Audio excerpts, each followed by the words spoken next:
Stephen McDonald was a young New York City police officer in 1986. While on duty one day, he and his partner Peter King came upon a group of teenagers in Central Park.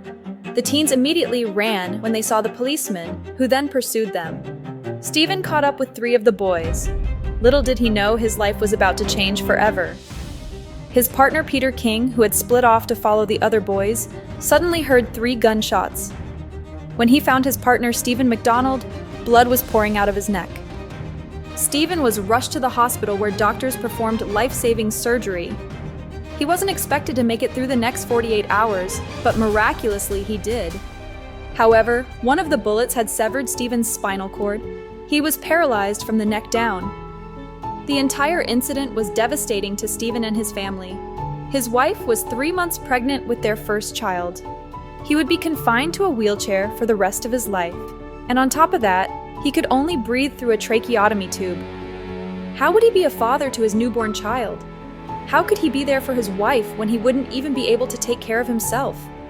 A completely unnecessary, violent act. It had changed so many lives forever, including for the 15-year-old gunman, Shavod Jones. Shavod was convicted and sent to prison.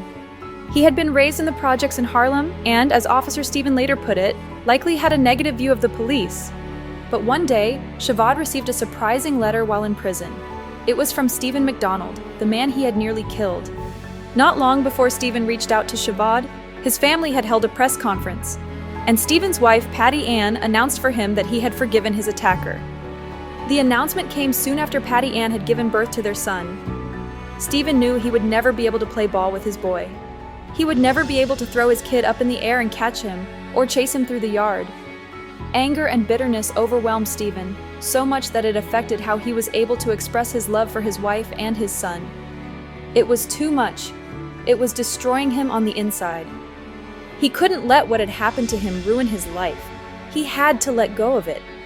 The only way to move forward was to forgive. And so, he reached out to Shavod.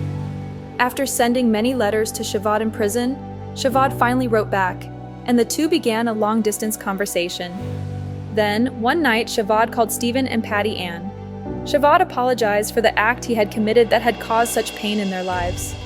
Stephen and Patty Ann accepted his apology, and Stephen invited Shavod to work together to share their story after his release from prison, in hopes they may curb at least one future violent crime.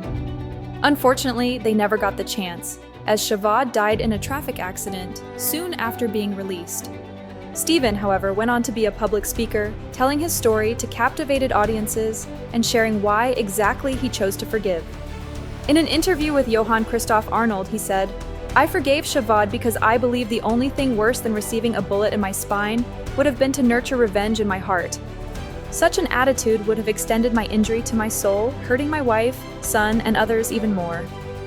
Patty Ann added, "It's been hard, very hard, for me to really forgive the boy that shot Stephen.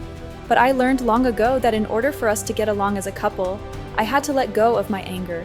Because when something like that festers inside of you, it just destroys you from the inside out."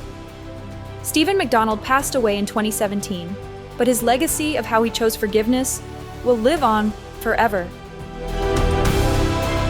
To see the previous 3-minute Virtue video, click on the pop-up that appears at the end of this video. If you appreciated this story, click the like button.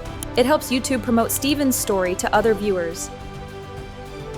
In his interview with Johann, Stephen McDonald acknowledged the challenges of forgiveness, saying, "Of course, I didn't forgive Shavod right away. It took time. I think about it almost every day. But I can say this, I've never regretted forgiving him." Who do you need to consider forgiving today?